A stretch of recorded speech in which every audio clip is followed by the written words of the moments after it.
প্রিপোজিশনের use খুব important. লেখার মধ্যে কথার মধ্যে we make a lot of mistakes related to use of prepositions. এখন প্রিপোজিশনের ইউজ জানার আগে সবার আগে জানতে হবে what is a preposition. A preposition, according to definition, is a word or group of words used before a noun, pronoun, or noun phrase to show direction, time, place, location, spatial relationship, or to introduce an object. এই যে direction, place, location, time, special relationship, এই যে এক একটা term বললাম, এই টার্মগুলো, এই জিনিসগুলো বোঝানোর জন্যই কিন্তু একটা ইংলিশ সেন্টেন্সের মধ্যে প্রিপোজিশনের ইউজ হয়।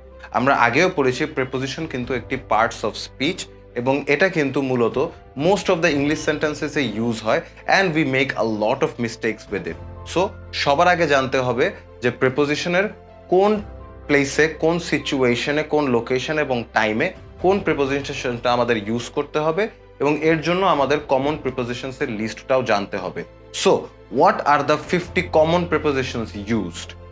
ঠিক এটার সাথেই একটা নোট দেয়া আছে, সেই নোটের মধ্যে তোমরা পাবে 50টি কমন প্রিপোজিশনস, যেগুলো তোমরা যদি জেনে রাখো, বা এমন না যে মুখস্থ করতে হবে, জেনে রাখলে what you can do is যখন আমরা লোকেশন, ডিরেকশন, টাইম, প্লেস এগুলোর জন্য প্রিপোজিশনসগুলো ইন নেক্সট ভিডিও শিখবো, তোমরা রিলেট করে দেখতে পারবে যে কোনটা কোথায় বসবে এবং কোন সিচুয়েশনে কোনটা ইউজ করতে হয়।